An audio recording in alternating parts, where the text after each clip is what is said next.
And I came up with apparently nothing because I had been staying with one of Femi's relatives who they were Ghanaian, and because there were so many of us in the house, I had to wait until everyone was asleep before I could watch television. There was only one television in the house, which is very strange to Americans because, you know, even poor Americans have a lot of TVs. Just like they have a lot of telephones. So, you know, to come to this country, there's like one telephone in the whole house and one TV in the whole house. Those were just kind of few of the things that were strange to me as an American. That's a whole other thing. But I stayed up late to watch The Graduate, Dustin Hoffman. I had first seen it when I was 10 years old in 1967. Didn't understand it, but loved the music. And so wanted to watch it again, think I could maybe figure out what the story was about, but also to hear the music. And it was coming on at midnight, as I turned it on, it was, your show won't be seen tonight because the Gulf War has happened. And for me, this was so, just boggled my mind that this could happen, because I'm a child from the Wonder Years, which is the 1960s, and those of us in that generation who, you know, we grew up with Martin Luther King being assassinated and the President of the United States, John Kennedy, being assassinated, and then his brother being assassinated. We grew up during the Vietnam War watching. This was the first time that you actually saw the war live on television, and this was before they started editing things. They just gave it to you as it was, so you would see these things happening as it was. And so in my mind, at 12 years old, when this was happening, I never thought it could happen again. I thought after Vietnam, no one else in the whole wide world, given I was 12 years old, that's how a 12-year-old's brain back then worked. They don't work like that anymore because they know better. But back then, I thought there was no way that this could ever happen again, because they've learned.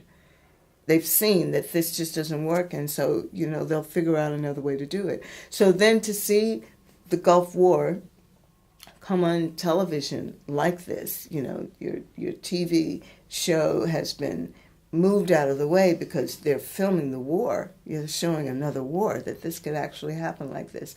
Hence the reason why apparently nothing came in. As the main line is, what have we learned from history? Apparently nothing, and that is where that came from. However, the music of it developed. That's where the story came from. The music of it developed from the fact that Marco and Femi had found me a place in Battersea Park Road, which is now quite fancy, but back then it was council flat. So my son and I had to, the room was so small that the door couldn't open to get in. We had to crawl onto the bed to get into the bedroom. But they had found me Fender Rhodes electric piano, stage piano from the 70s, which they're beasts of an equipment, electric piano, and extremely expensive, rare items. And back then, I think they had this thing that was called, it was a green paper that came every week. I think it was called, I can't remember the name of it, but it was something that came every week, and you would find various different things on sale, cars, whatever, loads of different things on sale. And the guys saw that this Fender Rhodes keyboard was on sale for £100. So for them, it was like, it must be something wrong with it. But what happened was that there was this senior lady, elderly lady, who I can't remember the exact story, if her husband had passed on or her son had moved away, or whose it was exactly. Neither of them were in the house anymore. It was just her. And for her, she basically just wanted to get it out of the house because it didn't match her furniture. It was as simple as that. She was basically almost paying somebody to just take it out of her front room because it messed up her furniture, the view of her furniture. I had no idea of how much these things cost. You know, I had never had to purchase a keyboard, but the guys knew. Marco and Femi knew. And I captured how, I got a sense of how they were just, let's hurry up. Let's get, you know, we went to Reading. She lived in Reading, and they borrowed somebody's car, and, you know, so that they could put it inside the trunk and so forth.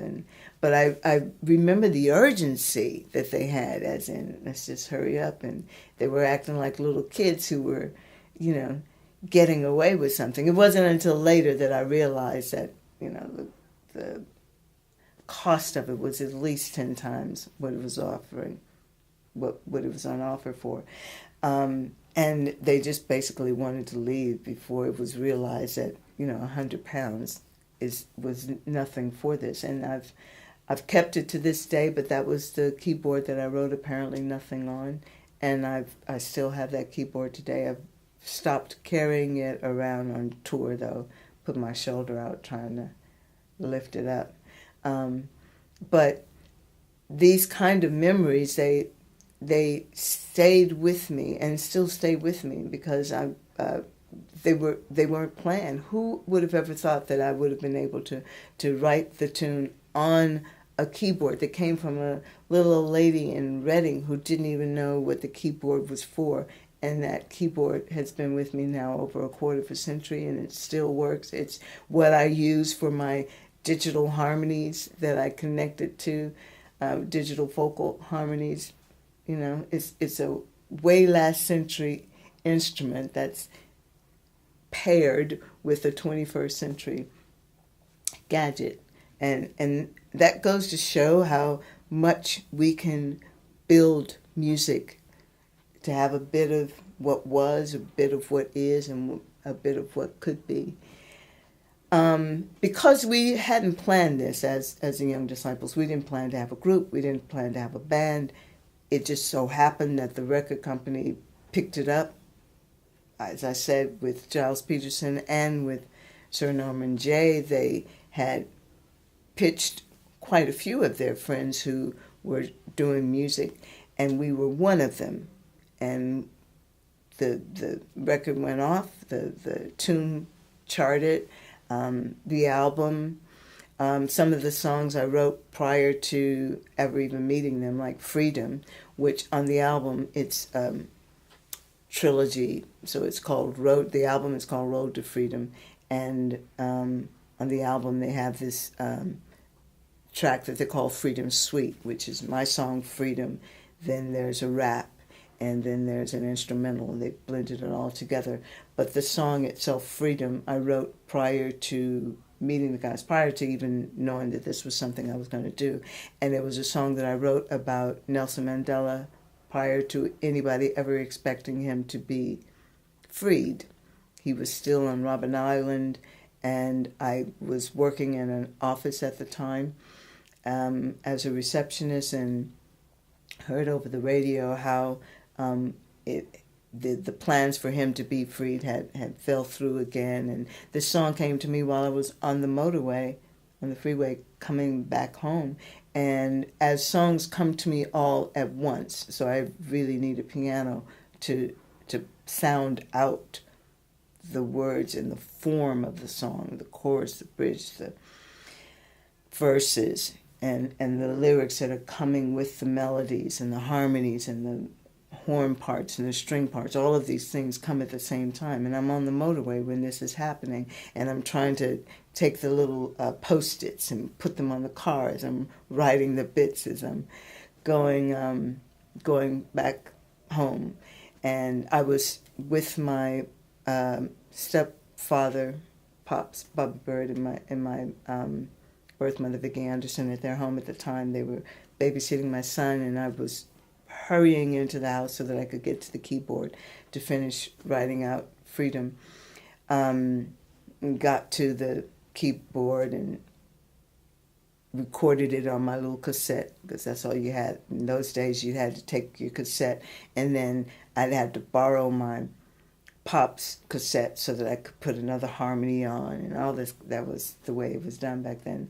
And this was one of the songs that I sent to Marco and Femi when I got back from England, having opened the show with the song Free, Denise Williams' song Free, that I opened up the show when it was Bobby Bird and the J Beats All-Stars.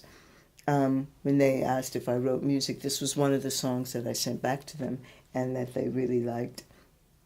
And it wound up being on the album. None of this was planned. None of it, I don't think, could have happened had we planned it. I don't know that it would have come out in the same way. It just kind of snowballed into this thing. And just as it snowballed into it, it snowballed out of it as well. There were, various things that caused it to be the way that it was. But the primary thing is that it was never intended to be a band. It was intended to be this art group collective where you had musicians and artists and writers and so forth, all joined in, designers, clothes designers, all joined into this kind of mission statement of being together. And that was the bigger picture of it. The realities of the music industry, however, had this thing about, putting you on top of the pops and doing these interviews and various kind of marketing things, which, for one, I wasn't skilled at, but I come from a family that knew those things. So it was kind of ingrained in me because I was around it. Although I wasn't trained in it, I had seen it. I had been around it. Whereas with the guys, this wasn't their thing at all. This wasn't something that they wanted to do, going to interviews, taking photos, and all those kind of things. And while it wasn't something I was comfortable with, and I'm still not comfortable with it, but it's just as much as not being comfortable with, I don't know, I'm not a good cook, hence the reason why my son is a very good cook. But, you don't want to die, so you kind of like find a way to feed yourself, type of thing. So that's how it worked out. And eventually, because of those things, amongst various other things that came into play, given the industry and how it was working, it fell apart. And I was courted by Virgin Records, Circa was the label at the time, to do a solo album. Again, totally not something I courted, not something that I thought could have happened, would have happened. Completely something that I hadn't anticipated, so I wasn't prepared for it. But I had this catalog of songs that I had been writing since I was 7, and loads and loads and loads of songs that I had written that between my manager at the time and the record company, they poured all of these songs. I just gave them the cassettes that I had been writing over the years. By this time, I'm like 32 or something, and I had a mass amount of cassettes that they could listen to, and trying to pick from which song to use here, which song to use there. Needless to say that the songs changed very drastically from the singer-songwriter aspect that they were on the cassettes to very programmed beats and so forth. They became different kind of productions than they were in their original form. But that caught on as well, to a certain extent. It was an extension of what the Young Disciples had began as far as production is concerned. Production for me at that time was something that was so foreign to how I heard music, because I hear music in an instinctive and implied rhythm, but not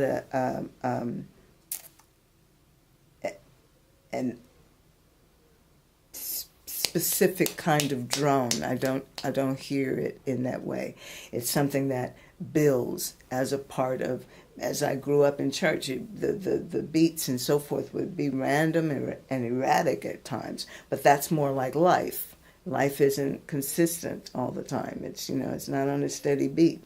Life flows, ebbs and flows, and it has some beats it's regular and sometimes it's irregular. And that's how I heard it. So that kind of production was very, very foreign to me. But it caught on, manufactured. It worked well for the industry, and then I was able to. During the time that I was working with Marco and Femi on the Young Disciples, I had met Paul Weller. He had done some guitar on the Young Disciples album, and there was in that unit. He was around in that unit as well. And he could, bless him, he could see how, I don't know if frustrated is the right word, that I was with my first solo album, but he could see this artist in me that wanted to do something that felt more like me as opposed to being channeled into this kind of, this is the path, this is who you should be, because this is how we categorize you, and this is where you should be. And he could see that this was very uncomfortable for me, and he offered to co-produce my next album with me. Of course, the record company was well up for that because it's Paul Weller. They weren't exactly expecting for it to be the kind of album that it was, because that album, Blessed Burden, was, although True Spirit was nominated for an international newcomer, and it did very well commercially. They were expecting that same kind of programmed beats, sampling, and so forth that had followed suit from the Young Disciples onward.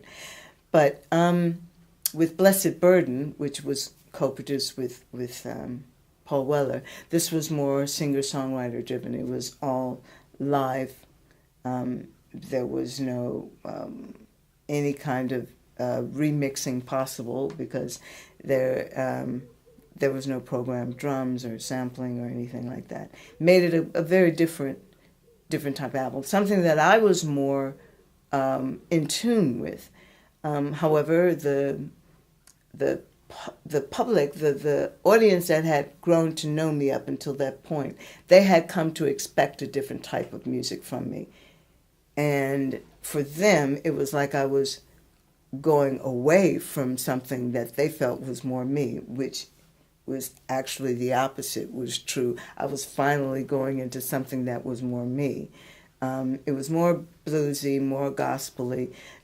Some interpreted it as rock, but I reckon they just did that because it's this white guy on a guitar, and for a lot of people, a white guy on a guitar translates to rock, but that isn't always the case. And for me, Blessed Burden was far from a rock album. It had guitars on it, but that doesn't necessarily make it a rock album. But for me, it was my first foray into being the storyteller, the singing storyteller type of thing. However, the record company wasn't pleased with it, and it wasn't received from the audience that it had before in the same way, because it was pitched in a way that it wasn't going to hit the same kind of places. It's not a nightclub kind of album type of thing. It wasn't something you could remix for the nightclubs and so forth, so it didn't hit, and I got dropped from the record label. At that time, at that same time, the Brand New Heavies were looking for someone to sub for them because their primary vocalist, India Davenport, who did most of their hits for them, their first couple of albums, and then Saida Garrett, who also did a very highly praised and well-successful album with them as well, had both gone on to do other things, and they needed a singer to front their songs during a kind of best of tour. It was called Trunk Funk. So it's often misinterpreted that I was actually a part of the Brand New Heavies. I wasn't actually a part of them. I was hired to sing their songs while their proper singers, the singers who made their songs famous, went on to do other things. And I was with them for just over a year and a half. And that was a completely different scenario as well. We had the same managers, so that kind of fell into each other like that, because it was easier for the managers, particularly, to get me work, to book me if I'm with the Brand New Heavies, who were known all over the world. So I traveled with them, and they were, they're a dance band, they're an entertainment band, which I was never one of those kind of people. I've done it, but it's not the kind of thing that I do. And I had come from Blessed Burden, which was more singer-songwriter at the piano. You do your bit, and then, you go to this thing where you're standing out front. And I rarely even hold the microphone. I don't actually like to hold a microphone because I need my hands to express, to tell the story as I'm singing. Also to pump out the sounds, But that was a very different kind of experience, and they were more kind of like the James Brown kind of thing, because they got the people up, they got them dancing, and it was less about the story as such. Obviously there were stories in it, but it was more about the performance. It was more about the entertainment value of it. And but that was never meant to be longer than when they needed me, for as long as they needed me. So by this time, my son had started university, and the circumstances of my life, the whole point of me having chosen this path, this career path to do music in order to eat, which wouldn't have been an option had I stayed in America, but became an opportunity once I was living in the UK. And all of the things that had happened since then, me as this artist had finally started to grow out of me, but I'm in my 40s by this time. And the artist wanted to be an artist as opposed to a kind of conveyor belt type of production that had been expected of me, and that I had been dropped from the label because it hadn't continued. And as much as I know how beneficial it was to my profile to be with the Brand New Heavies, it was their music and it was their thing, which was completely different from what it is that comes to me naturally. It was out of my forte. And so my son being in university, I started to think about just leaving the industry altogether. I no longer needed to make the kind of money that I needed to make when he was growing up, putting him through school and having a house, not a big house, but just somewhere to stay. It costs money, especially raising a child on your own. And so I decided to leave the industry. I got a job as a vocal coach at the Brighton Institute of Modern Music, and became the head of the vocal department there. And really loved it, was there for 5 years, was able to perform for the Queen of England during one of her visits through the town. There was this thing where it was the celebration, the anniversary of when slavery was abolished, as well as it coinciding with the 200th year of the Women International Women's Day. It was 200th year anniversary of the slavery being abolished, and it coincided with International Women's Day. And I performed for her, and a friend of mine who was the director of Brighton Theatre Royal at the time, Julian Boast, arranged it for me to sing for her. And again, something that was completely out of the blue, something I would have never expected to have happened. But at the same time, I was getting different people saying to me that when are you going to record again? When are you going to do music again? There was no way I could do both, because as much as I love teaching, and there's a great satisfaction that comes out of teaching, that look in a young person's eyes when they realize something, when they get it, when they've been working very hard to figure out a certain kind of technique or a goal that they want musically to attain, and then it clicks for them, and they've been training for it, and it hasn't been there, and then all of a sudden it's there. There's such a reward in doing that, and being with people as they grow. I was fortunate when I was studying music to have very, very good mentors, very, very good, and that can make or break you as a person, let alone just you as a performer, but as a person that can make or break you. And I was fortunate enough to have very, very good professors and teachers in music growing up, and that showed in how it was that I was with my students. However, it is an ongoing thing. It's like the whole day doing that when I would come home, and it was a drive going back and forth to Brighton from where I am.